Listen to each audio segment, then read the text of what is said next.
Hi there, it's Carl Irwin, and this is a talk.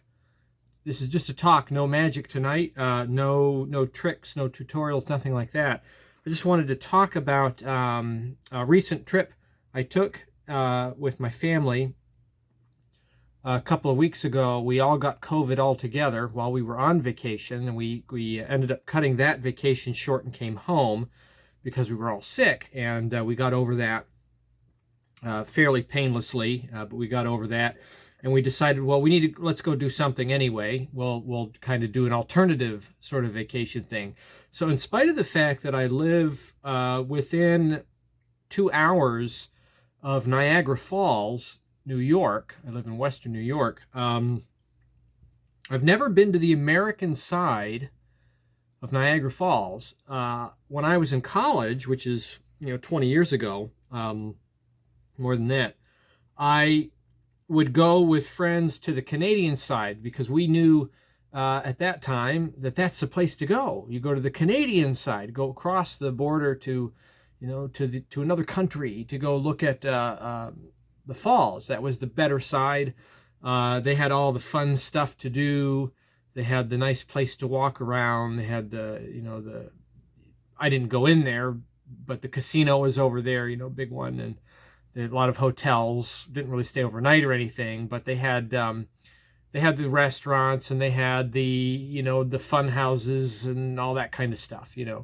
That was the place to go. So we always went there with my friends, and I had a lot of different experiences. Sometimes you'd go across the border, and you have a carload of people, and they'd say, "Great, have a good time." And I've been there a few other times where it's everybody out of the car, and they waste 20 minutes of your time seemingly for no reason whatsoever at customs, even though you're clearly just going to go sightseeing for a couple hours. But anyway, we were talking about doing something, and my wife said, "Well, why don't we run up to Niagara Falls?" And she said, should we go to the Canadian side? I said, well, it's a pain in the neck because it can be this way or that way. And I've seen it both. I've been in both situations, even with a family, uh, parents and a couple of kids, and everyone's got to get out of the car, and they just waste a lot of time at customs. I said, I don't really want to deal with that. I said, I've never been to the American side. I've heard, all the stories that the American side is really rusty, I guess, for lack of a better word. It's just kind of beaten up, and there's not really anything there. And, the hotels are in, there's not really a lot to do on that side. That's what I'd heard all those years. And there's truth to that. The American side, in terms of the social experience, is kind of rusty. It's not really all that well maintained. One of the reasons for that is when you think about a place like the United States, and you have a lot of different, very high caliber tourist attractions. In a country where you have New York City and Times Square, and you have New Orleans, and you've got everything over on the West Coast, San Francisco, Los Angeles, Hollywood. And you've got Chicago, and you've got all these, Atlanta, Georgia, you've got Florida, you've got Tampa, you've got Orlando, you've got Disney World, you've got all these things. Niagara Falls not that important, For Canada, Niagara Falls is one of their major destinations, is among some other, cities. But it makes sense why it would be so nice on that side and not so much on our side. Anyway, I said, all right, I don't know, we can go up there. I said, I think there's some kind of aquarium up there. We'll go do that. And of course, we can see the falls. And I never really knew much about the state park, Niagara Falls State Park on the United States side. I didn't realize how big it was and how involved it was, and all of the many, many vantage points that you get. I kind of always assumed that you could see the American Falls, but that the U.S. side of Horseshoe Falls was relatively inaccessible. I had no idea. I'd never been there. I had no idea that you could go into the park, and the park is enormous and extremely well kept, as state parks go. New York State has a pretty good state park system. There's a lot of great state parks. This is just state park. This is not a national park. Our national park system is quite good too in the United States. Very diverse places to go to. But the state park is very well kept. There's just not a thing out of place. Everything is constantly maintained and upgraded, and things are open. Sometimes you go to state parks and you'll find that there's a restaurant that used to be open 10 years ago, that kind of thing, and it's been boarded up or whatever. Everything's open, and there's not a lot of people there. Everyone goes to the Canadian side, for whatever reason. But I learned very quickly going into the state park that Canada ain't got nothing on the American side. It really is. It is the better place. If you ever want to go to Niagara Falls, I highly recommend go to the American side into Niagara Falls State Park.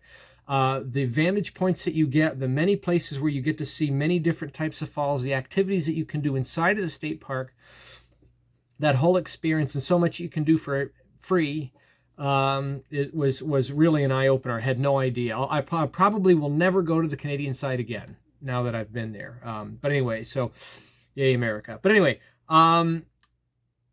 you can't go to Niagara Falls as a magician without thinking about David Copperfield. I don't think you can do it, right?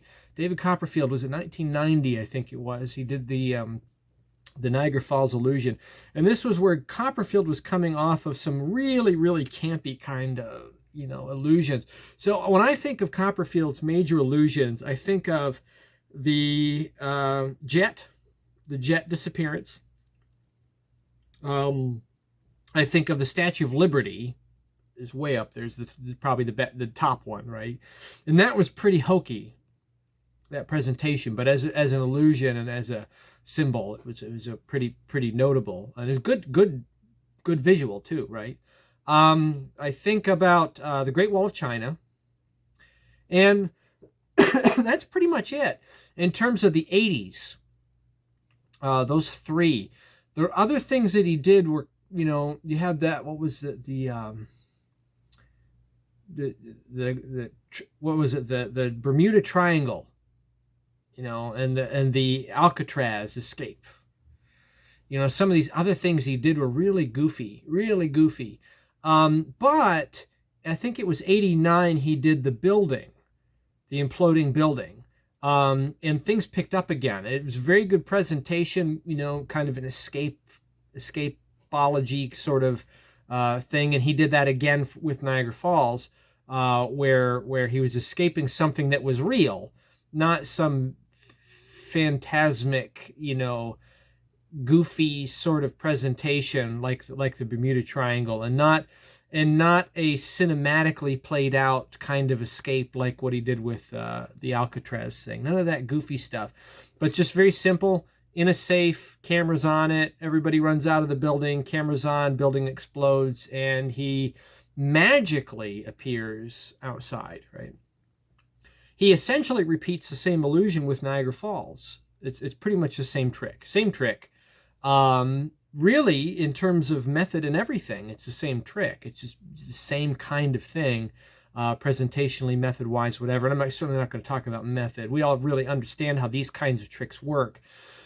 But you can't go to Niagara Falls and not think about that as a magician. So I had to find the spot. Well, I take my phone out and I look at it, and I brought back all these memories, and I got a lot of stuff as a teenager from Copperfield that I'd like to do.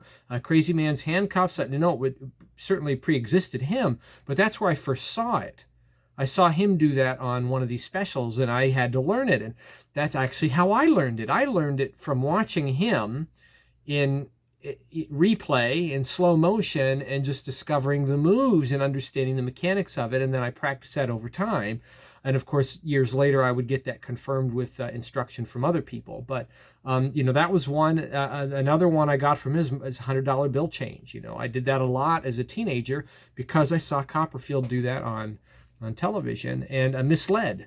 Once I saw Misled, these close-up, illusions that he would do on these specials in the late 80s or early 90s, I picked these things up. I had to learn them, and I bought I've talked about Misled before on the channel. So anyway, very, very influential specials before David Blaine and all that kind of stuff. I wasn't really into David Blaine because I had Copperfield. I had these shows that were on TV almost annually. But I looked this up. I watch the footage. I'm thinking, where did he put this raft in the water? I couldn't figure it out. It's like, well, the water's flowing this way. He says he's in Niagara Falls, New York. I'm thinking, well, is he on the opposite side of the American Falls? And I wandered around the state park with my kids, just in my own mind thinking about finding the spot here. And it wasn't until I'd been just about everywhere, excuse me, that I realized the video on YouTube I was looking at had been reversed. It was opposite. And I was watching the water flow in the wrong direction. And then I found another video that was in the right way. And I realized, oh, okay, so he's on the Horseshoe Falls on the American side. So I went there. One of the great things about the American side is that it's quite open. A lot of national parks are like that. Just a couple weeks ago, I was at Franconia Notch, New Hampshire, and I made a video from there. And, there's a big tramway that people can ride to go up the mountain. A lot of other hiking trails, places to go that are extremely dangerous places. And in many of the state and national park systems in the United States, at least, things are quite open. You can get into a lot of trouble if you want to. So it goes for Niagara Falls State Park. You go just a ways up, I think it's Terrapin Point there, which is on the American side of Horseshoe Falls. If you just go 200 feet, the rail ends. There's no more rail, and the water's right there, right? And the trail continues. It's still asphalt trail. You can keep walking into the woods there, into the forestry, and you're walking alongside the Niagara River.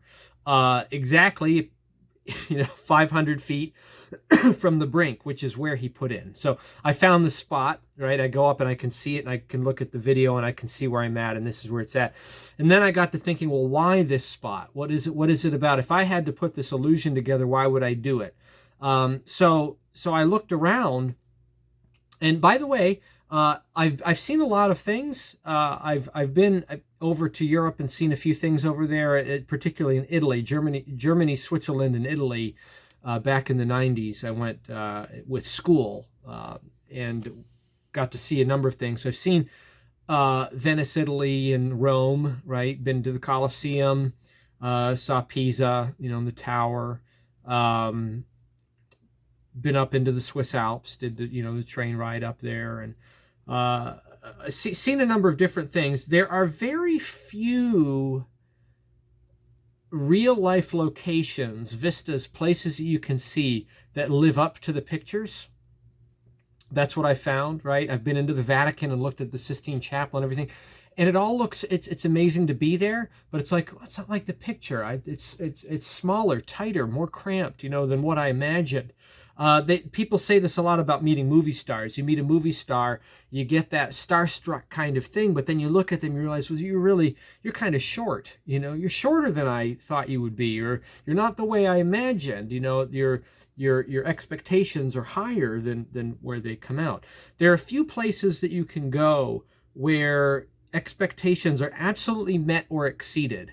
And I have to say, Niagara Falls is one of the places where you go and it seems bigger, larger, more powerful, and more amazing than any photograph that you can find. It's one of the few places where you can go, and it is just, it's enormous and extremely powerful and very awe-inspiring. If you ever get a chance to go, you won't be disappointed looking at Niagara Falls. So I'm looking around, and it's like just a huge body of water, all the way out there. And I'm looking all the way out to the Canadian side, so far away you can hardly see anything over there. And I realized that you just go up a couple hundred feet, and there's rapids, and what they call Category 6 rapids, unsurvivable rapids. There's only a couple places, at least in the United States, where you have rapids like that. One of them's at Niagara Falls, where if you were in there in a watercraft, it would kill you. You just wouldn't be able. You can't navigate it, right? You'd be incredibly lucky to get through without getting killed in these rapids. They're very violent. And it's only just a couple hundred feet back, and it's quite a rocky place. It's not like it's a placid, fast-moving river up to the brink. There's a lot of rock drop-off upriver, and it's deep, very fast-moving, a lot of volume of water. And I realized that this is really the only spot he could have done this thing, right? On the American side, just up from Terrapin Point, about 500 feet, and you go a little bit further, and then you have very serious rapids. So it had to be the spot. And even there's a couple of risks they had to take. A few rocks that you can see in the video recording, still there today. These are long-standing pieces of granite or hard rock that are in the river that are potential obstacles. But you do get this spot, 500 feet, drop in, and it can go over that American side edge and then down. The nice thing too about Horseshoe Falls is you can't see into the mist, whereas on the American Falls you can see that the falls come down onto a big pile of rock. In the Horseshoe, you can't see that. There's obviously places where there's rock, but there's also a lot of places where it's just water, which is why you get all that mist. You get a lot of spray. So we rode the Maid of the Mist and got down in there. You can't see a thing. It's just so much water coming at you. And again, it's just an amazing sight. Highly recommend it. But there is this spot where it seems to go down to the water. It's really ideal. It's a wonder they were able really to make that presentation work at all. Because there's not a lot of opportunity there on the falls to really do what they wanted to do. So I can imagine they were really racking their brains about it, trying to figure out, where to put in and how to do it, and just get the present. Because the whole thing's presentation, obviously. The method is, obvious to us as to how that kind of thing works. But I want to bring something up. Go find the video. You can find it online, many different, presentations of it. Just that or the whole special is actually out there. There's even, I think, one out there that Copperfield narrates, the event that he did with a video magazine. I noticed as I was looking at this footage again, there's a moment, if you've ever seen movies that are in one take, right? Some movies that they advertise long takes, right? Footage goes on long, and it's one shot, beginning to end, or 10 minutes on one shot, right? Few movies like that. And what they really do in the modern age is they don't really do it in one shot. And even in the old days when they used to do this, what they would do is they wait for opportunities where something passes by the lens where they can do a clean cut. You can do a wipe effect, right? With an obstacle. Or you wait for it to black out in a moment. You go past a cave entrance and then you move on. And then that's where you can do a cut. Another way you can do that is you do a whiteout, right? A whiteout. So you go by something that's a light color, white or some other solid color, fills the whole frame, and it gives you the opportunity to make a cut, usually through a fade. So you have a fade effect, which allows you to take one shot and then go to the next. I was watching this, and I know he says that the camera never cuts away. The way he words it, he says, this camera won't cut away. You'll see, my hands and feet the entire time. You'll be able to see how I'm doing. That's how he words it. But you watch it. When the camera follows the raft over the edge of the falls, it goes to full white spray. Fills the entire frame, the mist at the base of the falls. And I swear to you, as I'm looking at this video again, because I haven't really watched it since way back when, right? 30 some years ago now. I swear to you that it crossfades to a different shot. I swear to you.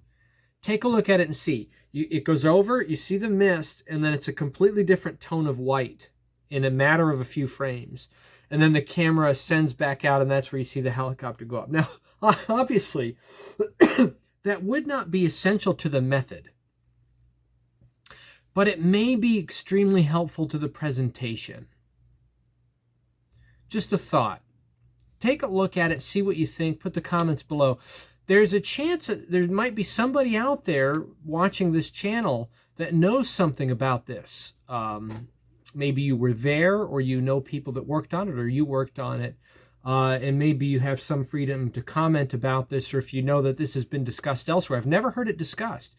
But I swear to you, if you look at that shot where it goes to the mist, there is, to my modern eyes, after seeing movies, you know, over the last 30 years, I swear to you, there is a crossfade in that shot, which would be extremely helpful to the presentation. Again, not to the method. It doesn't really help the method in any way.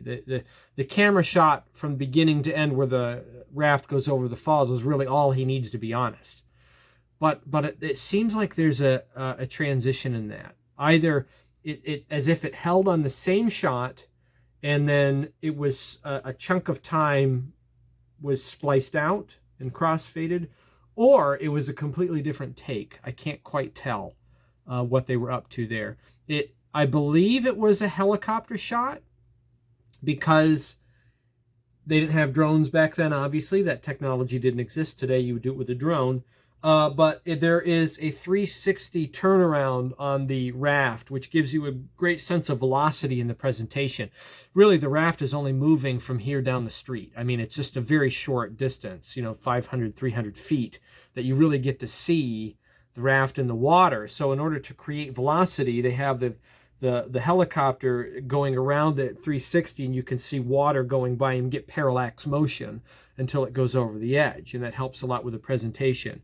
So obviously it's a helicopter, which means you'd have to have one helicopter with the raft. Copperfield, I heard him on a interview about this, said that they used a helicopter to drop it in. It's what he said. They didn't use a crane, but a helicopter. And that would be one for the raft, one for the shot, and then one for the reveal at the end.